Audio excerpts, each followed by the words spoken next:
শ্রীহরি, মন্থন দণ্ড এবং রজ্জু প্রস্তুত। আমরা তাহলে মন্থন শুরু করতে পারি? নিশ্চয়ই শুরু করতে পারি, তবে কোন পক্ষ রজ্জুর মস্তক এবং কোন পক্ষ রজ্জুর পুচ্ছ আকর্ষণ করবেন আগে তা স্থির হোক।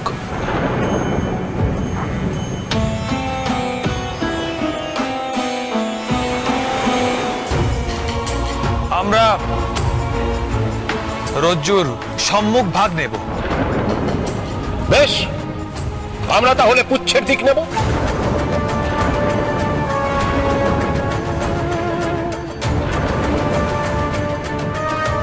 না না মহারাজ, আমরা কেন মস্তকের দিক নেব না? আগে দেবতারা কেন নির্বাচন করবে? চণ্ডকাসুর, পুচ্ছের দিক আর মস্তকের দিকের মধ্যে কি পার্থক্য রয়েছে? আমরা পুচ্ছের দিকে নেব।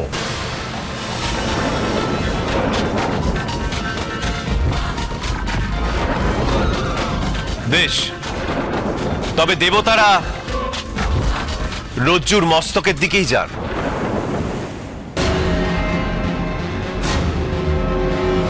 যথা আজ্ঞা হে বিষ্ণুদেব।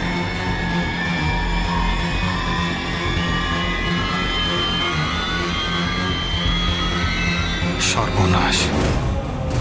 বলিরাসুর এত সহজে পুচ্ছের দিক নিতে সম্মত হয়ে গেল, তাহলে বাসুকের বিষয়ে তো আমরাই জর্জরিত হব।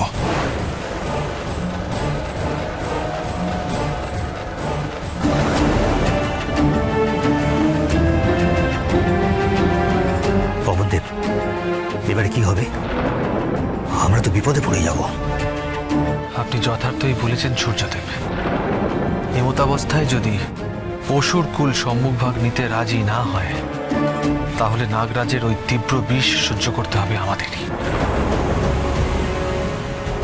না মহারাজ, আমার মনে হয় দেবতাদের মস্তকের দিক নির্বাচন করায় কোনো ছলনা আছে। হ্যাঁ মহারাজ, আমারও তাই বোধ হচ্ছে। মস্তকের দিক দেবতারা আগে কেন নেবে? নিশ্চয়ই এর পেছনে কোনো চক্রান্ত আছে। আমরা পুচ্ছের দিক নেব না, দেবতাদের চক্রান্তে আর আমরা পড়বো না। সামান্য একটা বিষয় নিয়ে কেন বাক বিতণ্ডা করছো তোমরা? এইভাবে মনের মধ্যে কোনো সন্দেহ নিয়ে যৌথভাবে কোনো কাজ করা যায় না। সত্য,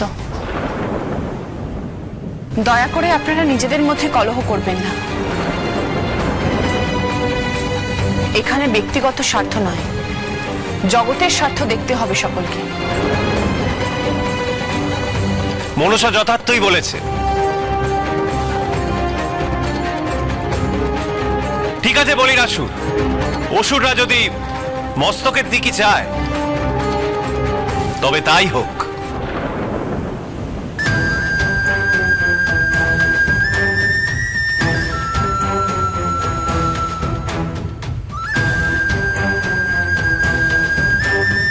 দেবতাদের যদি কোনো রকম ছলনা থেকেও থাকে তবে তা সফল হবে না।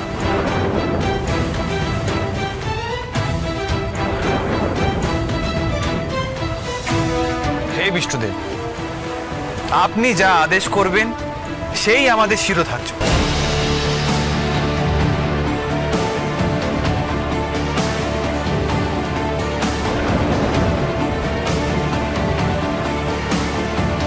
তথাস্তু। তাহলে দেবতারা আপনারা পুচ্ছের দিকে যান, আর অসুরগণ আপনারা যান মস্তকের দিকে। আপনারা প্রস্থান করুন, এবার শুরু হবে মহাযজ্ঞ।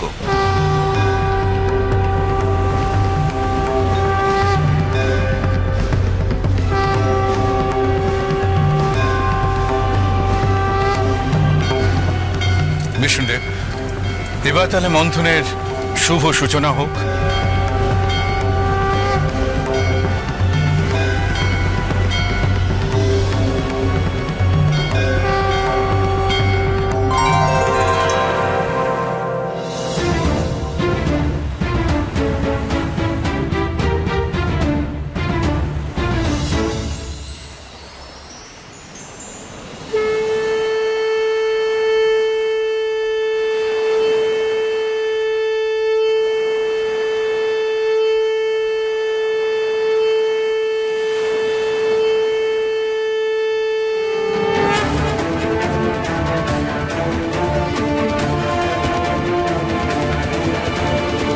দেবাসুর, আপনারা রজ্জু আকর্ষণ করে মন্থনের শুভ সূচনা করুন।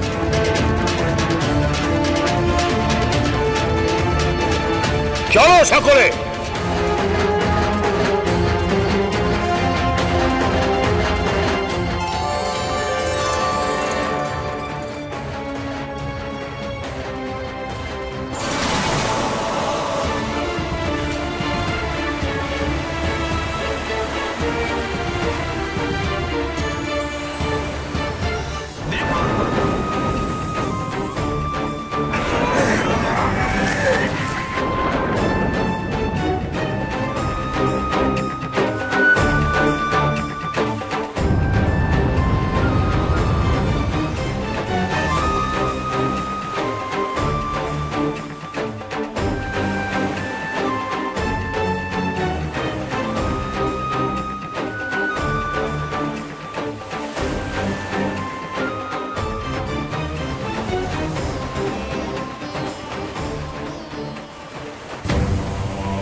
আমি কেন দেবতাদের জন্য রজ্জুর পুচ্ছ ভাগ নির্বাচন করলাম তা নিশ্চয়ই আপনি জানেন।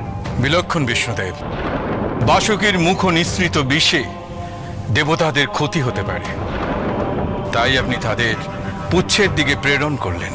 আপনি যথার্থই বলেছেন। সমুদ্র মন্থনে যে অমৃত উঠবে তার সম্পূর্ণ ভাগ দেবতাদেরই পেতে হবে। আমি শ্রীহরি এই সৃষ্টির পালনকর্তা রূপে এইরূপ নানান ছলনার আশ্রয় নেব এই মন্থন কালে।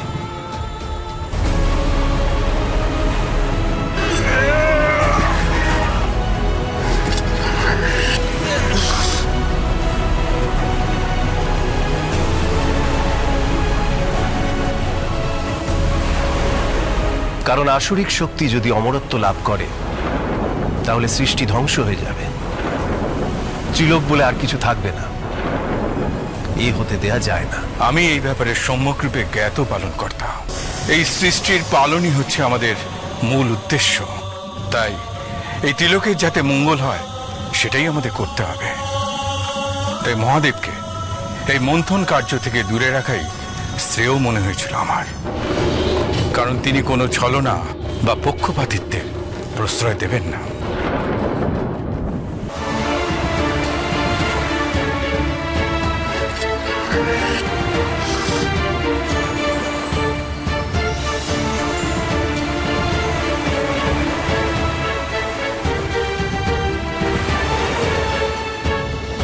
মনসা, দেবর্ষি, অবশেষে মন্থন শুরু হলো।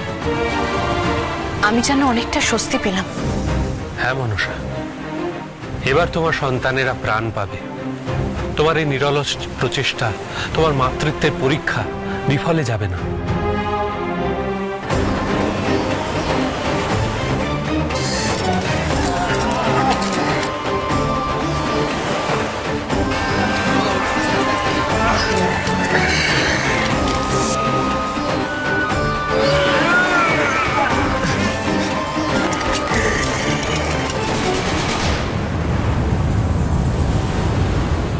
পদ্মাবতী, তোমার অগ্রণী ভূমিকা ছাড়া এই মন্থন সম্ভবপর হতো না।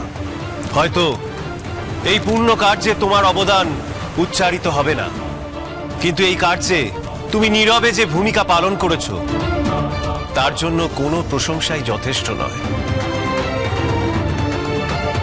তোমার মাতৃত্বের জয় হোক।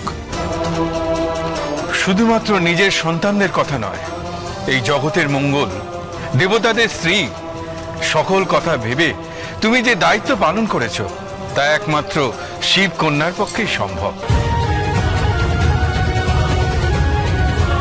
প্রণাম হে প্রজাপতি ব্রহ্মা, প্রণাম হে বিষ্ণুদেব। আপনাদের আশীর্বাদ ছাড়া কখনোই এই কার্য সম্ভব হতো না।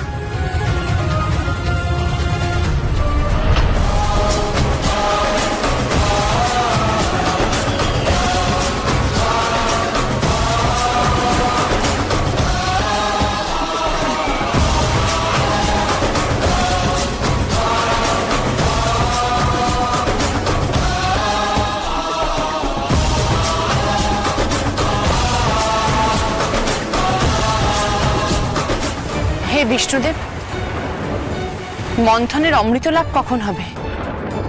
অনেক সময় লাগবে কি? ধৈর্য ধরো কন্যা। অমৃত লাভ এত সহজ সাধ্য নয়। অমৃতের আগে আরো অনেক প্রাপ্তি হবে এই ত্রিলোকের। প্রত্যক্ষ করো।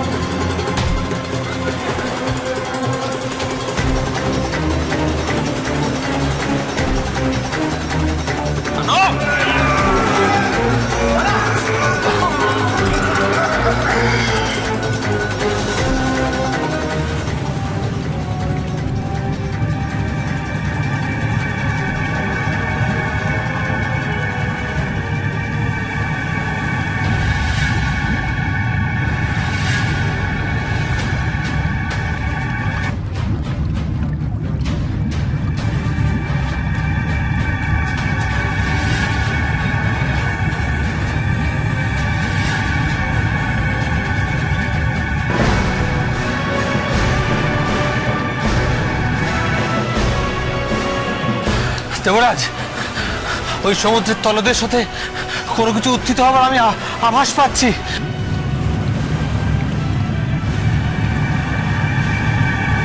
তার মানে কি অমৃত উত্থিত হতে চলেছে?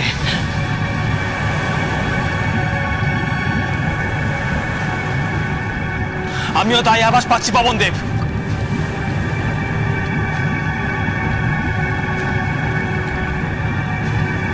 দেবগণ, সকলে বলপূর্বক রজ্জু আকর্ষণ করুন। হয়তো অমৃত লাভ হতে চলেছে। অমৃত আসছে, অমৃত, অমৃত আসছে। অসুর ভ্রাতাগণ, আরো বল প্রয়োগ করো। হ্যাঁ ভ্রাতাগণ, বল প্রয়োগ করো, আরো বল প্রয়োগ করো। আর কিছু সময়ের মধ্যেই হয়তো আমাদের অমৃত প্রাপ্তি হবে। হ্যাঁ অসুর ভ্রাতাগণ, বল প্রয়োগ করো, আমরা অমরত্ব লাভ করব।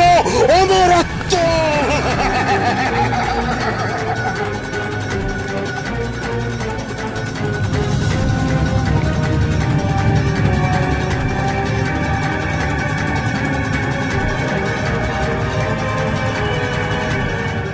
হে বিষ্ণুদেব, দেবাসুর বোধ করি অধিক বলপূর্বক মন্থন করছেন, কিন্তু কেন বুঝতে পারছেন? তবে কি অমৃত উত্থানের সময় আগত হে প্রভু? মন্থনে কি উত্থিত হতে চলেছে তা দেখার জন্য অপেক্ষা করো।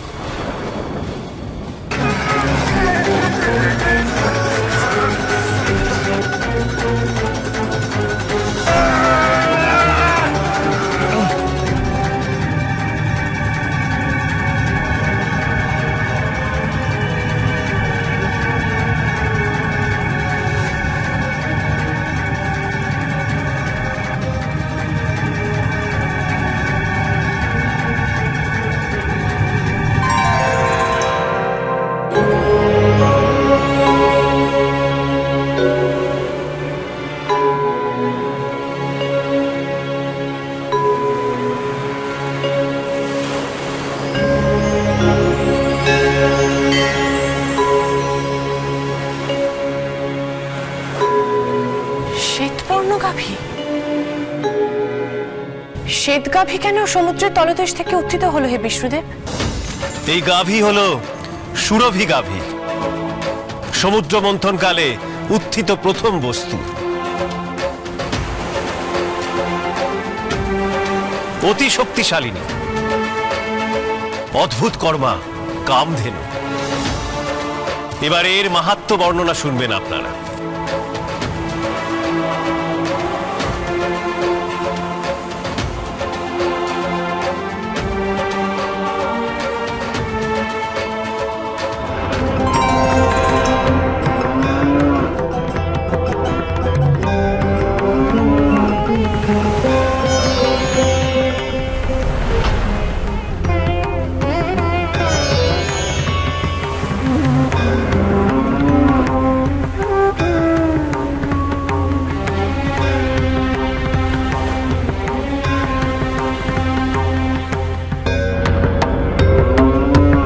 দেখুন দেখুন মহারাজ, কি অপূর্ব সুন্দর এই গাভী, শ্বেত শুভ্র বর্ণ, স্বর্ণের মতো উজ্জ্বল।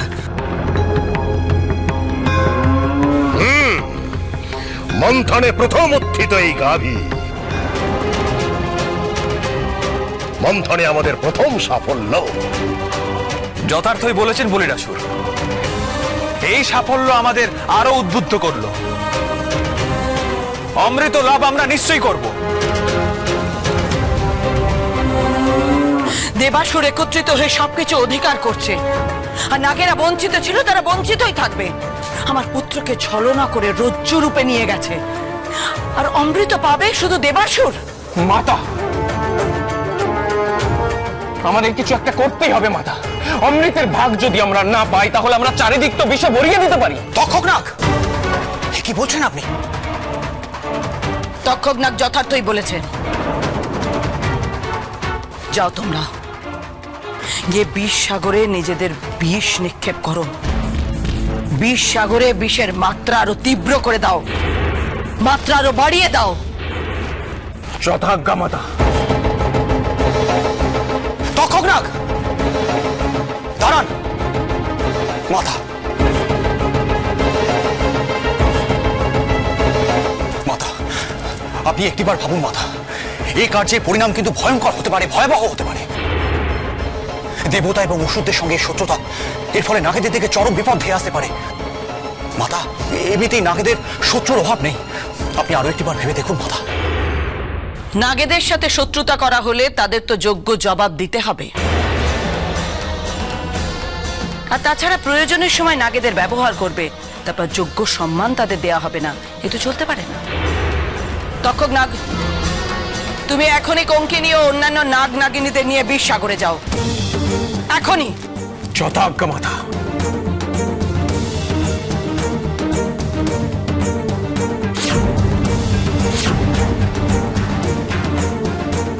হে বিষ্ণুদেব, আপনি এই গাভীর মাহাত্ম্য বর্ণনা করুন।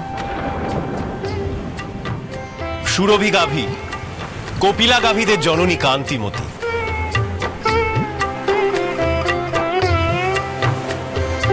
এই গাভী ইচ্ছানুসারে সকল বস্তু দান করতে পারে। জগতের প্রয়োজনীয় যত খাদ্য এই সুরভি গাভী যোগান দিতে সক্ষম।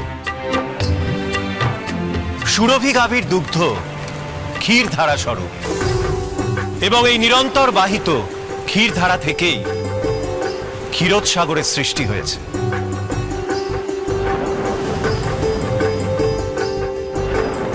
এই গাভী আমাদের ইচ্ছা অনুযায়ী সবকিছু দান করতে পারে।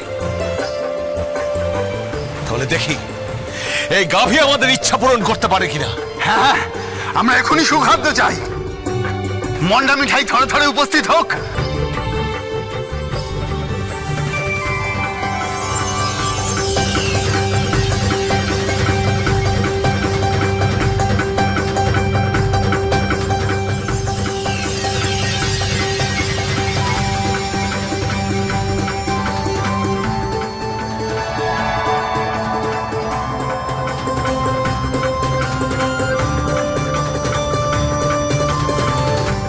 দেবরাজ, তবে আমরাও দেখি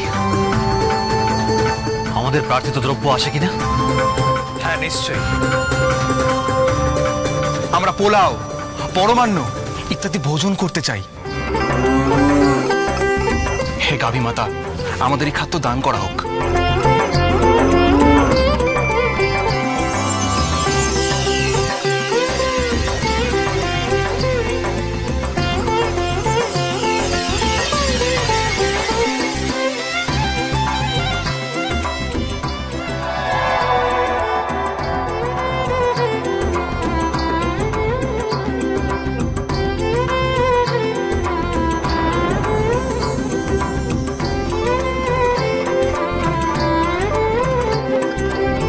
গাভী মাতা, আপনি জগতের সকলের জন্য দুগ্ধ প্রদান করুন।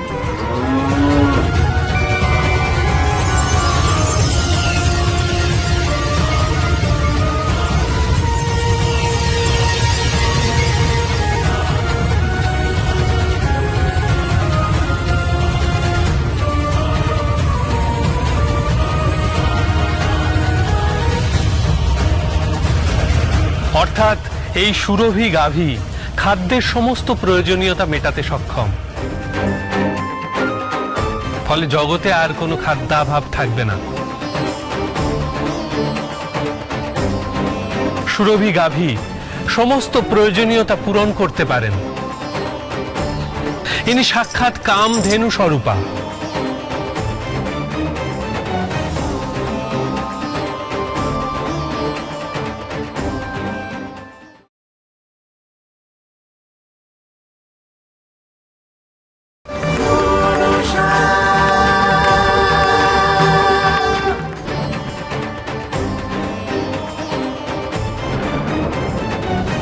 মহারাজ মহারাজ, এই গাভী বড়ই উপকারী। আপনি এই গাভীকে দাবি করুন। একে আমরা অসুর লোকে নিয়ে যাব। কেন? এই গাভীর প্রতি আপনারা আপনাদের অধিকার দেখাবেন কেন? আমরা দেবতা, তাই আমাদের অধিকার সর্বাগ্রে। দাঁড়াও, এই মন্থনে আমরা দেবাসুর যৌথভাবে অংশগ্রহণ করেছি, তাহলে সর্বাগ্রে অধিকারের প্রসঙ্গ আসছে কেন? এই গাভী দ্বারা যজ্ঞাদি পুণ্য কর্মে ফল লাভ হবে, তাই দেবতাদের কাছে এই সুরভি গাভী থাকাই যুক্তিযুক্ত। তাহলে আমরা যদি প্রাপ্য সম্মান না পাই, মন্থনে অংশগ্রহণ করব কেন? না না, হে আপনারা কি বলছেন? মন্থনে দুই পক্ষকেই সমানভাবে প্রয়োজন। তাহলে আমাদের যখন প্রয়োজন, আমাদের ন্যায্য দাবি অমান্য করলে চলবে না। যদি আমরা এই গাভীর অধিকার না পাই, তাহলে আমরা এই সমুদ্র মন্থনে থাকবো না। হে বিষ্ণুদেব, আপনি দয়া করে এই বিবাদ মেটান। অসুরগণ যদি মন্থন থেকে বিরত হয় তাহলে যে সবকিছু ব্যর্থ হয়ে যাবে, আর আমি আমার সন্তানদের রক্ষা করার শেষ আশাটুকুও হারিয়ে ফেলবো। শান্ত হও পদ্মাবতী, আমি নিশ্চয়ই এই বিবাদের মীমাংসা করব। দেবাসু, স্তব্ধ হও তোমরা। এই স্থান বিবাদের সমীচীন নয়।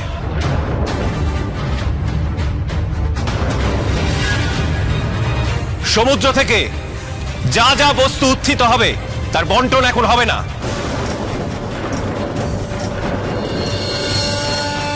সকল বস্তু উত্থিত হওয়ার পর অমৃতের উত্থান হোক, তারপর বন্টন প্রক্রিয়া শুরু হবে।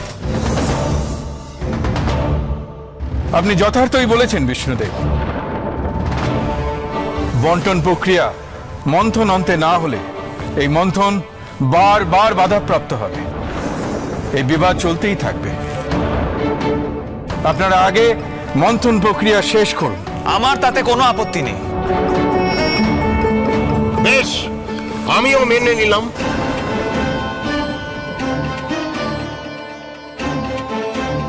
আমার একটা বক্তব্য আছে। মন্থনে কিছুক্ষণের বিরতি প্রয়োজন।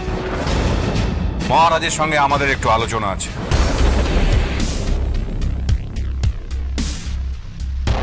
বেশ, তবে অল্প সময়ের বিরতি হোক।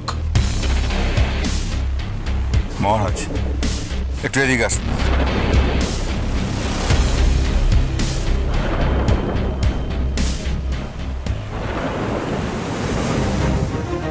মন্থনে যখন বিরতি হলো, আমি যাই, গিয়ে আমার সন্তানদের একবার দেখে আসি। বহুক্ষণ তাদের দেখিনি, মন বড়ই অস্থির হচ্ছে। মনসা, মনসা কোথায় যাচ্ছ? দেবর্ষি, মনসাকে বাধা দেবেন, ও সন্তানদের কাছে যাচ্ছে।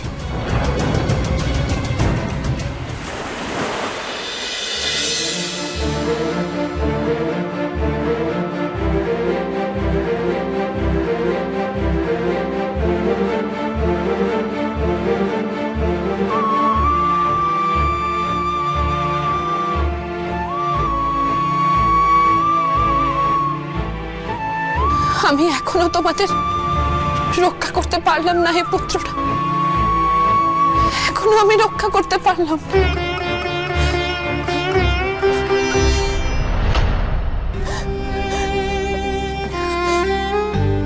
মন্থন শুরু হলো। সুরভি কাব্যে উত্থিত হওয়ার পর মন্থন এখন স্থগিত। আর কত সময় তোমাদের এরূপ কষ্ট সহ্য করতে হবে আমি জানি না পুত্ররা, জানি না আমি আর কত সময়। আমার স্বামীও আমাকে চিরতরে ত্যাগ করে চলে গেলেন। এরকম প্রতিকূল অবস্থায় আমি কি করে আমার সন্তানদের রক্ষা করব? বড়ই অসহায় লাগছে আমার, বড়ই অসহায় লাগছে।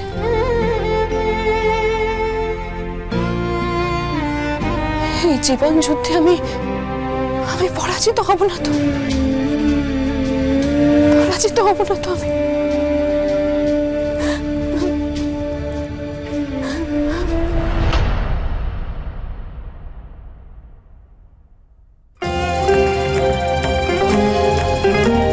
ভ্রাতা, আপনি তাহলে কি মন্থন এখনো শুরু হয়নি? না ভগিনী, মন্থনে এখনো বিরতি চলছে। ভ্রাতা, যত সময় যাচ্ছে আমার সন্তানদের বাঁচার আশা ততই ক্ষীণ হয়ে আসছে। আর মন্থন শেষ না হলে তো দেববৈদ্য উত্থিত হবে না। মাতা হয়ে সন্তানদের জীবন মৃত্যুর টানা পড়ে না আমি আর সহ্য করতে পারছি না ভ্রাতা, আর আমি সহ্য করতে পারছি না আর সহ্য। কেঁদো না ভগিনী, কেঁদো না। মন্থন আবার শুরু করার জন্য আমি এক উপায় ভেবেছি। কি উপায় ভ্রাতা? সমুদ্র তীরে ফিরে গিয়ে আমি এক্ষুনি দেবাসুরকে আবার মন্থনে নিয়োজিত করার জন্য বিষ্ণুদেবকে অনুরোধ জানাচ্ছি। তাহলে খুব ভালো হয় ভ্রাতা। আমার অপেক্ষার সকল সীমা যেন অতিক্রম হতে বসেছে।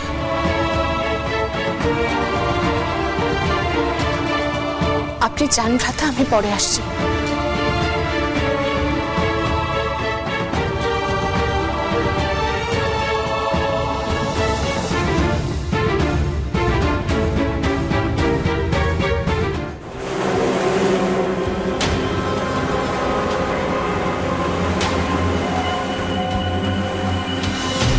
মহারাজ, দেবতাদের হয়ে বিষ্ণুদেব কোনো ছলনা করছেন না তো? এ কি কথা বলছো তুমি জরাসুর? স্বয়ং বিষ্ণুদেব আমাদের অমৃত ভাগ দিতে সম্মত হয়েছেন, তাকে এরূপ সন্দেহ করো না। পিতামহ ব্রহ্মা এবং বিষ্ণুদেব কারোর প্রতি কোনো অবিচার করতে পারেন না। মহারাজ, এই বিষ্ণুদেবের ছলনা বসে আপনি পাতালে প্রবেশ করেছিলেন।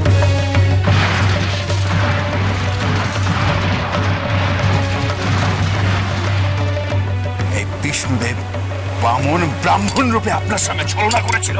সে আমার কর্মফল। সন্দেহের বশে পুণ্য কর্ম পণ্ড হয়ে যায়। তাই আমি তোমাদের বলছি, মন থেকে সমস্ত রকম সন্দেহকে দূরীভূত করো, নিরসন করো। আমারও মনে হয় মহারাজ, চণ্ডকাসুর আর জরাসুর ভুল বলছে না। আমরা যদি আগের মতো ছলনা শিকার হই। তোমরা কেন এত সন্দেহবাতিক? আমি বলছি না, মন থেকে সমস্ত সন্দেহকে দূর করো। সন্দেহ নিয়ে যৌথভাবে কোনো কাজ করা যায় না। দেখো, দেবতারা কি চান আমি জানি না, কিন্তু প্রজাপতি ব্রহ্মা এবং বিষ্ণুদেবের প্রতি আমার যথেষ্ট আস্থা রয়েছে। হ্যাঁ। হে দেবগণ, অসুরগণ, হে বিষ্ণুদেব, হে পিতামহ, আপনাদের সকলের কাছে আমার বিনীত অনুরোধ যে মন্থন থেমে থাকলে উত্তাল সমুদ্রে বাঁধন ক্রমশ আলগা হচ্ছে। দীর্ঘ সময় ধরে মন্দার পর্বতকে বেষ্টন করে রাখা সম্ভব হচ্ছে না।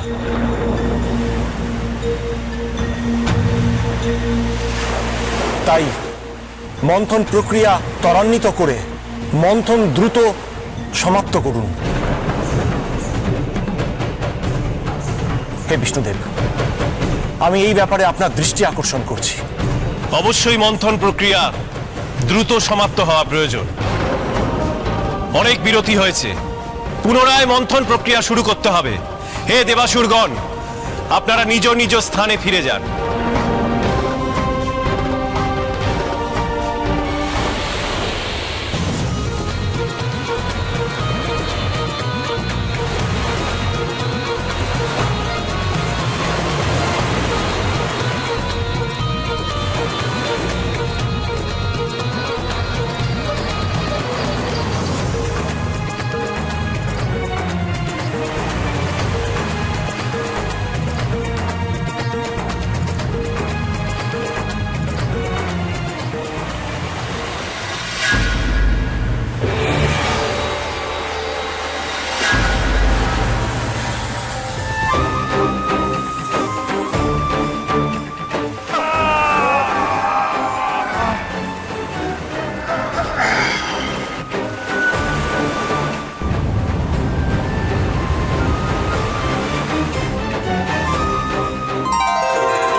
মন্থন আবার শুরু হয়েছে।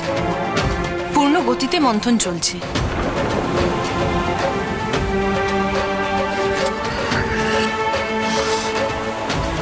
নিশ্চয়ই আর কিছুক্ষণের মধ্যেই অমৃতের উত্থান হবে।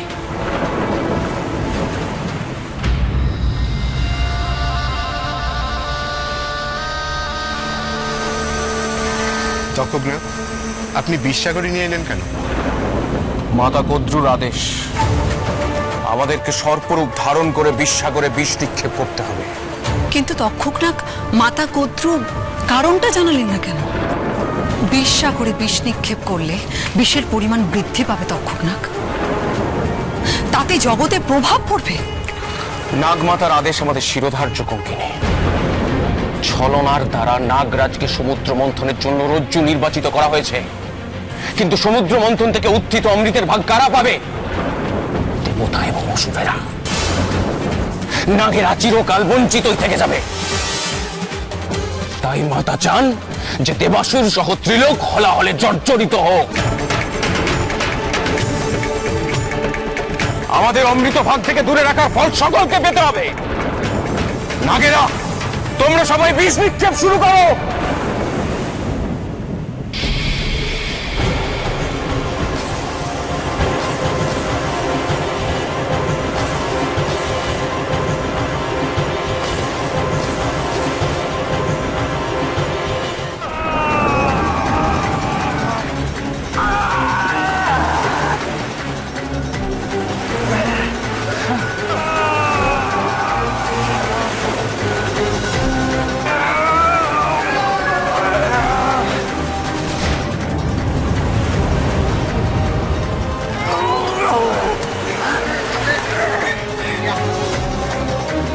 চন্দ্রাসুর, এবার কি উত্থিত হবে? অমৃত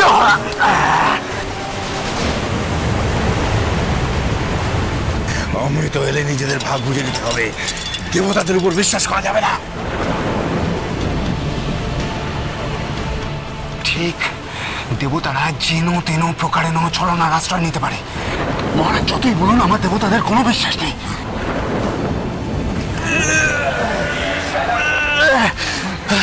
স্বয়ং শ্রীহরি সহায় আমাদের ওপর। অমৃত লাভ এবং অমরত্ব প্রাপ্তি এখন শুধু সময়ের অপেক্ষা। কিন্তু বরুণদেব, একবার ভেবে দেখুন, অমৃত উত্থানের পর ওই অসুরকুল বলপূর্বক যদি আমাদের থেকে অমৃত কেড়ে নেয়, তখন কি হবে? পবনদেব, আপনি শ্রীহরির ওপর ভরসা রাখুন। তিনি কখনোই অমৃত অসুরদের হাতে যেতে দেবেন না।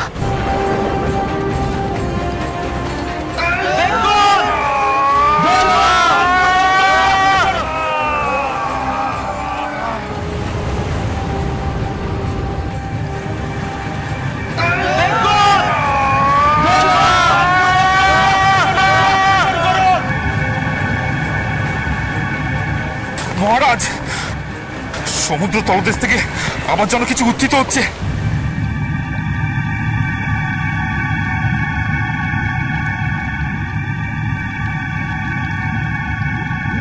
হ্যাঁ দেবরাজ, আমাদের সকলেরও তাই মনে হচ্ছে।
হে বিষ্ণুদেব, এই শ্বেত অশ্ব কে? উচ্চশ্রবা অশ্ব,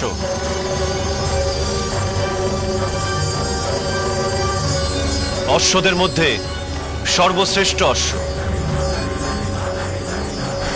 চলো দেবগণ, দাঁড়িয়ে থাকলে চলবে না, বলপূর্বক রজ্জু আকর্ষণ করুন।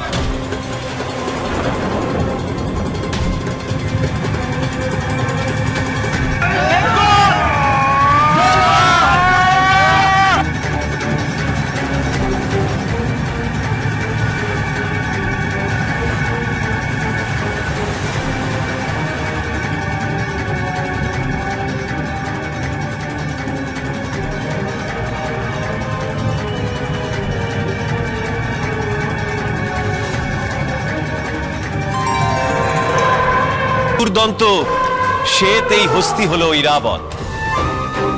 ইরা অর্থাৎ জল থেকে উদ্ভূত বলে এর নাম ঐরাবত।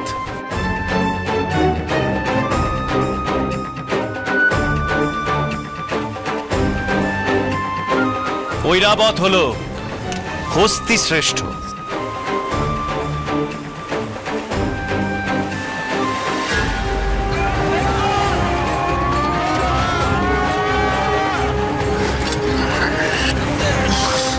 হে দেবর্ষি, এখনো যে অমৃত আসছে না, আমার যে বড়ই উৎকণ্ঠা হচ্ছে।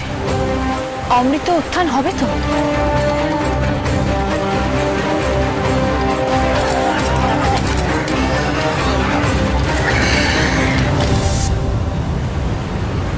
অধৈর্য হও না কন্যা।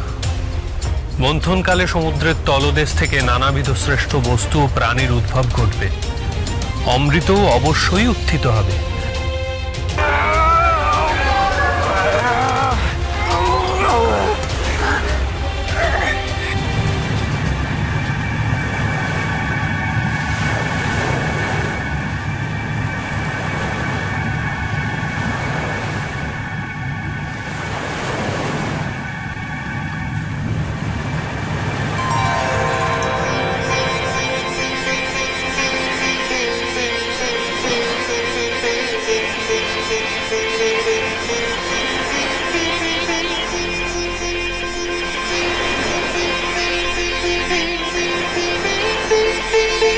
এ হলো পুষ্পশ্রেষ্ঠ পারিজাত। এই পারিজাত পুষ্প স্বর্গলোকেই শোভা পেতে পারে। এই পুষ্প কখনো বিনষ্ট হয় না।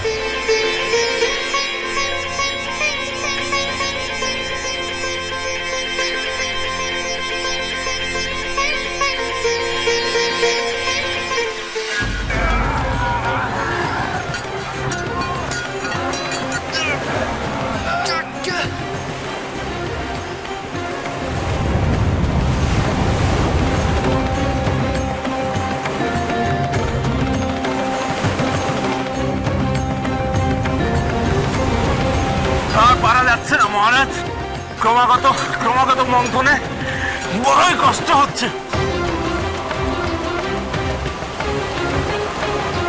সমস্ত শক্তি যেন নিঃশেষ হয়ে যাচ্ছে। হ্যাঁ মহারাজ, নিঃশেষ হয়ে যাচ্ছে শক্তি।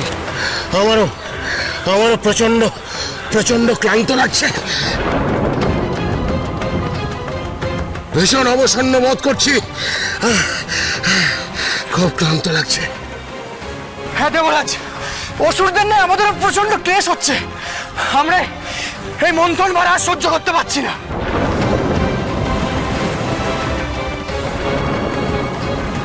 চলুন দেবগণ, সকলে মিলে শ্রী বিষ্ণুদেবের শরণ নিই। তিনি নিশ্চয়ই আমাদের ক্ষমতা বৃদ্ধির জন্য সাহায্য করবেন। হে বিষ্ণুদেব, আমাদের সাহায্য করুন, রক্ষা করুন আমাদের। রক্ষা করুন বিষ্ণুদেব, রক্ষা করুন। হে বিষ্ণুদেব, রক্ষা করো আমাদের। মন্থনের গতি হ্রাস পাচ্ছে।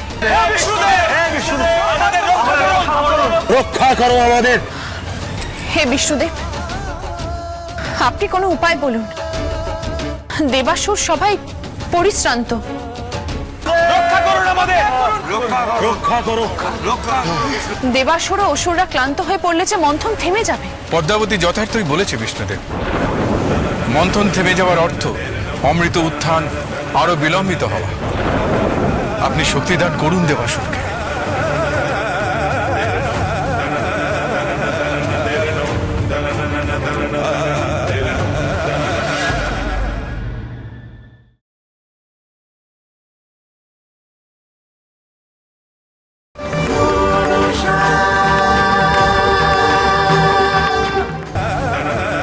তথাস্তু।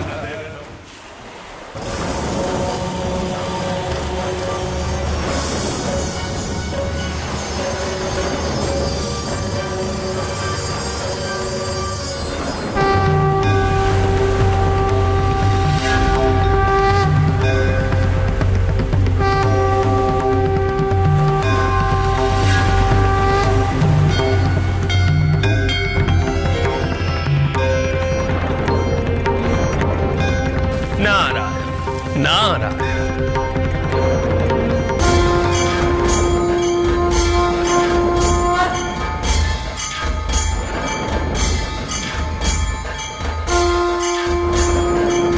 আমা হতে উদ্ভূত দুই অবতার, দেবাবতার এবং অসুরাবতার, সমুদ্র মন্থনের শক্তি বৃদ্ধি করবে। সমুদ্র মন্থন ত্বরান্বিত হবে। এই দুই অবতারের অংশগ্রহণে দেবাসুর ঋত ক্ষমতা লাভ করবে।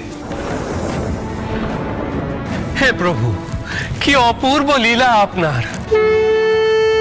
জয় শ্রী বিষ্ণুদেবের জয়, জয় শ্রী বিষ্ণুদেবের জয়, জয় শ্রী বিষ্ণুদেবের জয়।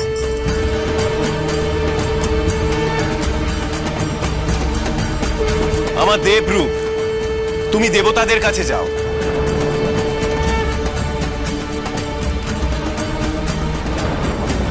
আর অসুর রূপ, তুমি যাও অসুরদের কাছে, সমুদ্র মন্থন কার্যে সহায়তা করো, শক্তি বৃদ্ধি করো।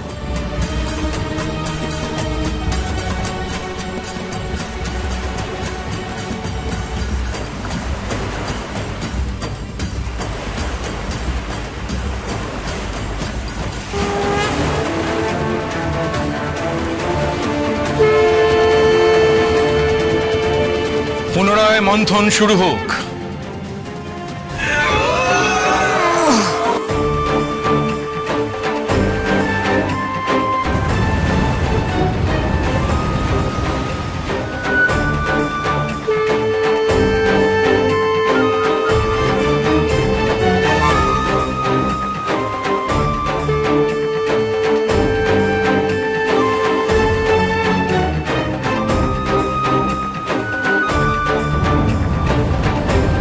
বিষ্ণুদেবের অপার মহিমা, তার সহায়তা না পেলে এই মন্থন চালানো আমাদের পক্ষে সম্ভব হতো না।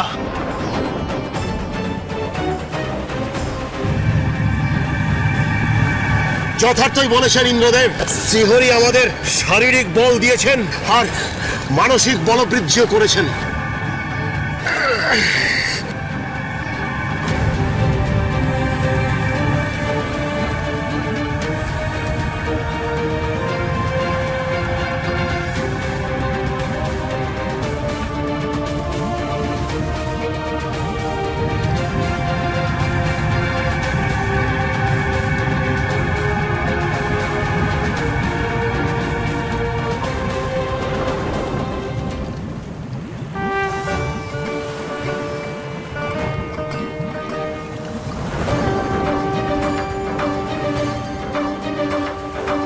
এ কি, সমুদ্র এভাবে দুধসাগরে পরিণত হচ্ছে কেন?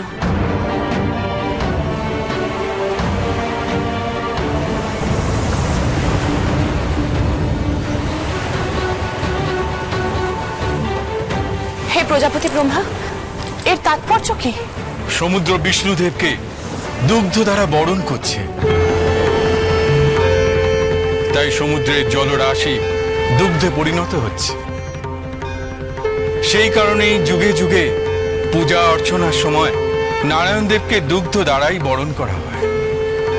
অর্থাৎ প্রভু নিজে মন্থনে অংশগ্রহণ করেছেন বলে সমুদ্র দুগ্ধ সাগরে পরিণত হয়ে তাকে আরো মহিমান্বিত করে তুলেছে।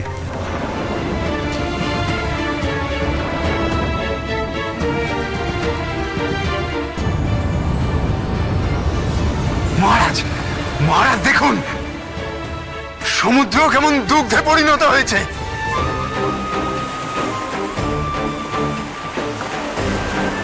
ঠিক ঠিক, এ নিশ্চয়ই বিষ্ণুদেবের লীলা। এই সমুদ্রে বিষ্ণুদেবের অবস্থানের কারণেই সমুদ্র দুগ্ধ সাগরের রূপ নিয়েছে। বড়ই মধুর এ দৃশ্য, চক্ষু যেন সার্থক হলো।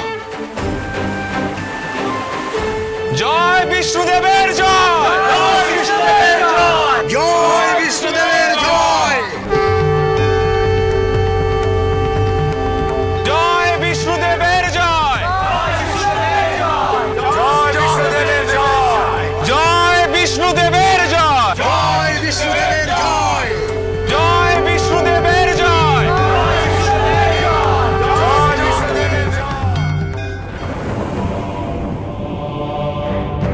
মাতা,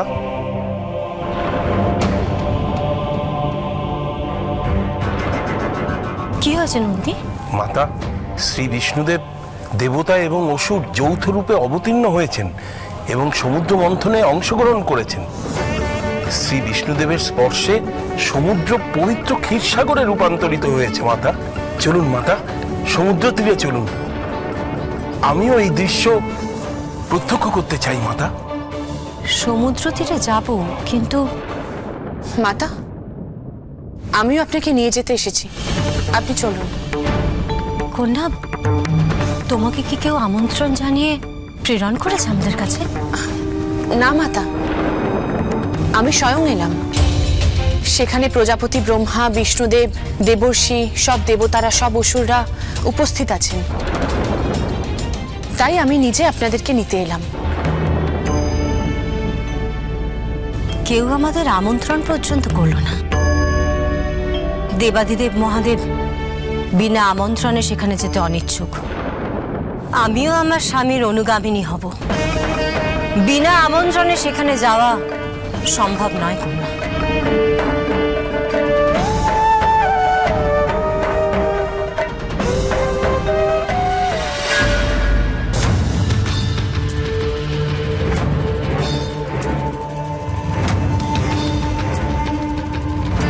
হে কি মাতা, পিতার জটা থেকে চন্দ্রদেব অদৃশ্য হয়ে গেলেন কেন? হ্যাঁ, তাই তো। এ কি অদ্ভুত কাণ্ড! মহেশ্বর,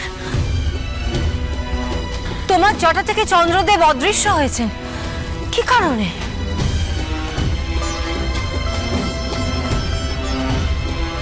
মহাজাগতিক ক্ষণ চলমান হে দেবী।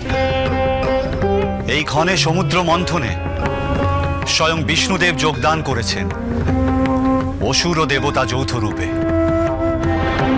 চন্দ্রদেব পূর্ণ ক্ষয়ের মাধ্যমে লুপ্ত হয়েছে, আবার এই সমুদ্র মন্থনের মাধ্যমেই তিনি পূর্ণ প্রকাশিত হবেন।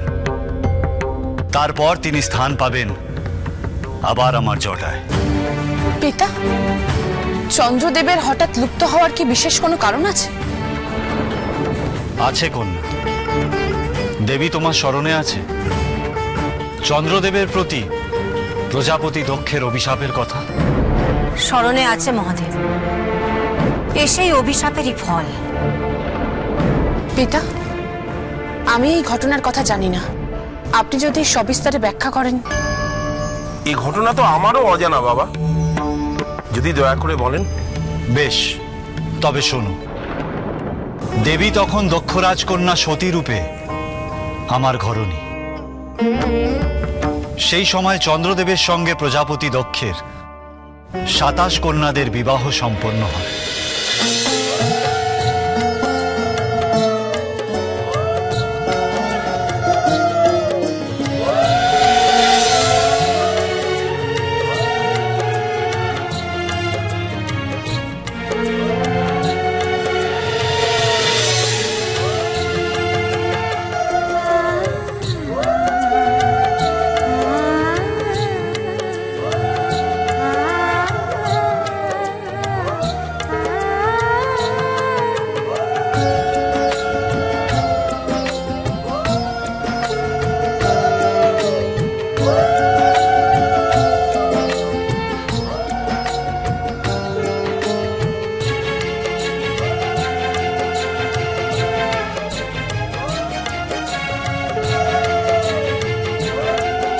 দক্ষরাজের 27 কন্যাকে বিবাহ করলেও চন্দ্রদেব দক্ষরাজের এক কন্যা রোহিণীর ওপর অধিক অনুরক্ত ছিলেন। তার অন্তর রোহিণীর জন্য প্রেমপূর্ণ ছিল।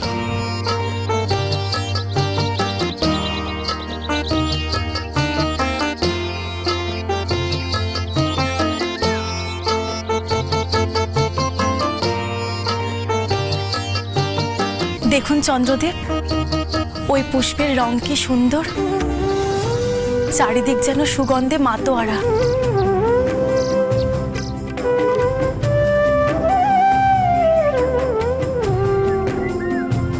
তোমার পছন্দ এই পুষ্প?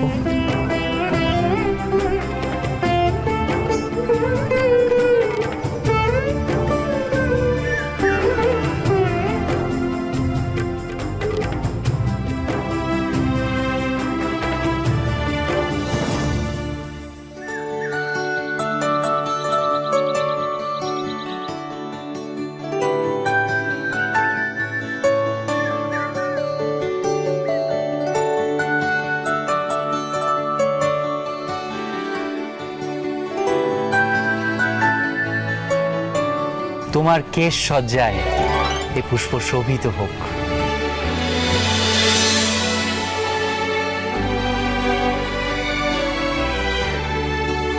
এই পুষ্প কেবল তোমাকেই মানায় রোহিণী।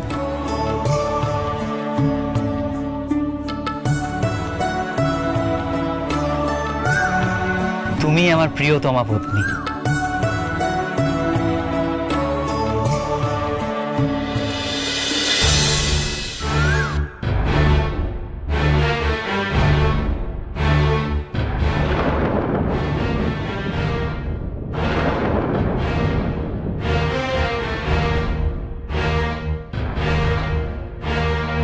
স্বামী কেবলই ভগিনী রোহিণীর প্রতি প্রেমপূর্ণ ব্যবহার করেন, আমাদের দিকে তো নজরই নেই ওনার।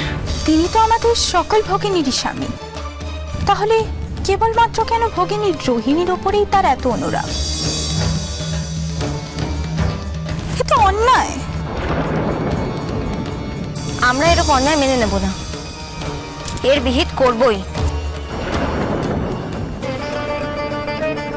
চন্দ্রদেবের বাকি স্ত্রীরা অর্থাৎ দক্ষরাজের বাকি কন্যারা তখন ঈর্ষা বলে দক্ষরাজকে অভিযোগ জানায়।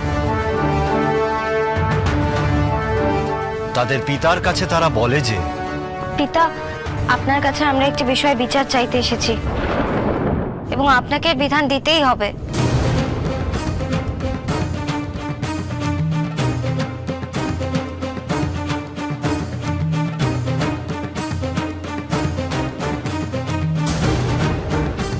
বিচার চাইতে এসেছো? কি হয়েছে খুলে বলো তো কন্যারা। আমাদের স্বামী আমাদের সাথে বিশ্বাসঘাতকতা করেছে। কি? জামাতা চন্দ্রদেব বিশ্বাসঘাতকতা করেছে? কি করেছে সে? পিতা, তিনি আমাদের সকল ভগিনীকে বিবাহ করলেও শুধুমাত্র ভগিনী রোহিণীকেই প্রিয়তমা পত্নীর স্থান দিয়েছেন। আমাদের অবহেলা করেন তিনি। পত্নীর কোনরূপ মর্যাদাই আমরা পাই না। আপনি বলুন পিতা, এ বিশ্বাসঘাতকতা নয়? আমরা আমরা কি এমন অপরাধ করেছি যে ওনার প্রেমপূর্ণ ব্যবহার আমরা পেতে পারি না? কেন? কিসের জন্য জামাতা চন্দ্র এরূপ পক্ষপাতিত্ব করবে? আমার সকল কন্যাই আমার কাছে সমান প্রিয়। তাদের এই হেন অপমান আমি প্রজাপতি দক্ষ কিছুতেই মেনে নেব না। দক্ষরাজ অতি ক্রুদ্ধ হলেন এক কন্যার প্রতি পক্ষপাতিত্ব এবং বাকি কন্যাদের প্রতি অবহেলা করার জন্য। দক্ষরাজ আহ্বান করলেন চন্দ্রদেবকে সাক্ষাৎ করার জন্য। তারপর কি হলো পিতা? তারপর দক্ষরাজের অতিশয় ক্রোধ বর্ষিত হলো চন্দ্রদেবের ওপর। জামাতা চন্দ্রদেব, তুমি কেন আমার এক কন্যার প্রতি পক্ষপাতিত্ব করছো? রোহিণী ব্যতীত আমার বাকি কন্যারাও তোমার পত্নী।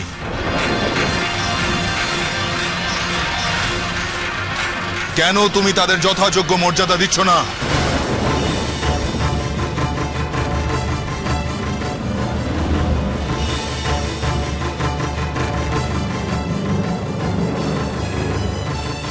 হে দক্ষরাজ, আমি আপনার 27 কন্যার পানি গ্রহণ করেছি, তবে পত্নী রোহিণী আমার সর্বাপেক্ষা প্রিয়তমা। এই কথা অস্বীকার করার কোনো কারণই নেই।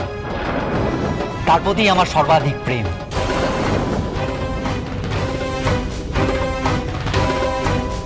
তবে আপনার বাকি কন্যারা অবশ্যই আমার পত্নী। আমি তাদের প্রতি আমার কর্তব্য পালন করব। শুধুই কর্তব্য পালন? আপনার অন্তরে স্থান থাকবে শুধুই ভগিনী রোহিণীর? এ আমরা মেনে নিতে পারবো না। তোমার সকল পত্নীকেই সমান চোখে দেখতে হবে। সকলের প্রতি সম পরিমাণ প্রেম থাকবে তোমার। আমি আপনাকে মিথ্যা প্রতিশ্রুতি দিতে পারবো না। আমার পক্ষে সকলকে সমানভাবে প্রেম করা সম্ভব নয়।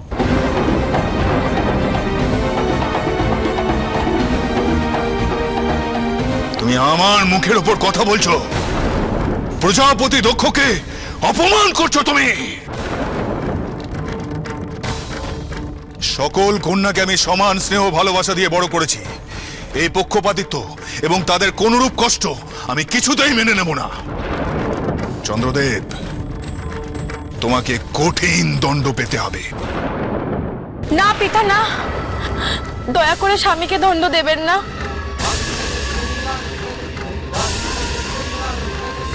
দণ্ড তাকে পেতেই হবে। আমি তোমাকে অভিশাপ দিলাম, যক্ষা রোগ প্রাপ্ত হবে তুমি।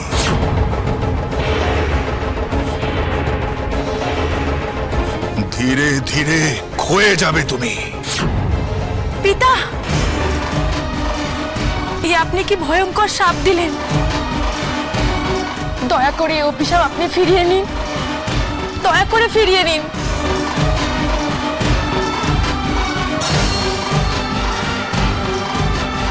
আমার ক্ষয় রোগের অর্থ হলো জগতের সংকট।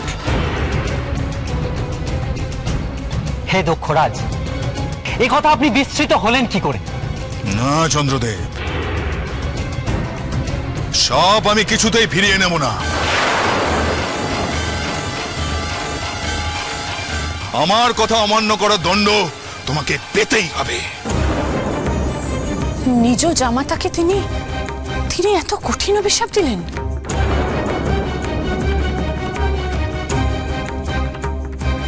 দক্ষরাজ কন্যা অন্ত প্রাণ ছিলেন। তিনি সকল কন্যাকে সমান স্নেহ করতেন। চন্দ্রদেবের অভিশাপ প্রাপ্তির ফলে দেবকুল ভয়ঙ্কর দুশ্চিন্তাগ্রস্ত হয়ে পড়ে। চন্দ্রদেবের ক্ষয়রোগ অর্থাৎ ধরণীতে চন্দ্র সূর্যের আবর্তন বন্ধ হয়ে যাবে। মারাত্মক সংকটে পড়বে ত্রিলোক। প্রজাপতি ব্রহ্মা এবং বিষ্ণুদেব কোনো উপায়ান্তর না দেখে দেবী সতীর কাছে সাহায্য প্রার্থনায় গেলেন। হে দেবী, দক্ষরাজ দ্বারা চন্দ্রদেব ক্ষয় রোগের অভিশাপ প্রাপ্ত হয়েছে। তিনি যক্ষা রোগে আক্রান্ত হওয়ায় এই ধরিত্রীর ভারসাম্য নষ্ট হচ্ছে। নদ নদীতে জোয়ার ভাটার গতি অবরুদ্ধ হয়েছে। বৃক্ষা দিতে আলোক সংশ্লেষ প্রক্রিয়া ব্যাহত হচ্ছে। পশু পক্ষীরা তাদের নিঃশ্বাস প্রশ্বাসের জন্য যথেষ্ট বাতাস পর্যন্ত পাচ্ছে না দেবী। এভাবে তো অচিরেই ধ্বংস হবে সৃষ্টি। দেবী, আপনি কোনো উপায় বার করুন যাতে চন্দ্রদেব আপনার পিতার অভিশাপ থেকে রক্ষা পায়। পিতার অভিশাপ কখনো ব্যর্থ যায় না। কারো সাধ্যে নেই সে অভিশাপ থেকে চন্দ্রদেবকে রক্ষা করেন। কেবল একজনই আছেন যিনি সংকট মুক্তির পথ দেখাতে পারেন। কে তিনি দেবী? মহাদেব। আমি ত্রিলোকের চরম সংকটের কথা মহাদেবকে জ্ঞাত করি। তিনি চন্দ্রদেবকে রক্ষা করার উপায় বললেন। হে মহেশ্বর, জগতের সকল সংকটের কথা আমি আপনাকে ব্যক্ত করলাম। এখন একমাত্র আপনিই পারেন চন্দ্রদেবকে উদ্ধার করতে। চন্দ্রদেবকে আমি নিজ জটায় ধারণ করব দেবী। হে চন্দ্রদেব, আপনি এই মুহূর্তে কৈলাসে উপস্থিত হন।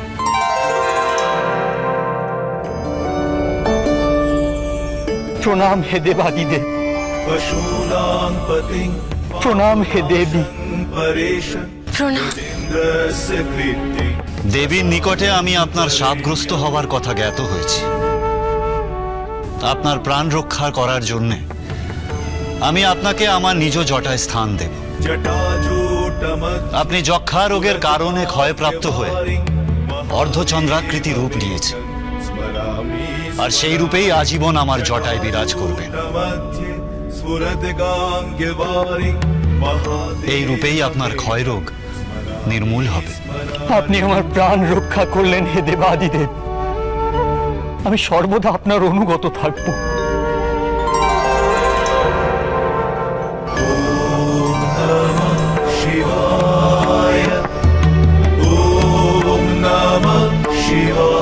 চন্দ্রদেবকে আমার জটায় স্থান দেওয়ায় দক্ষরাজ যৎপরনায় ক্রুদ্ধ হলেন।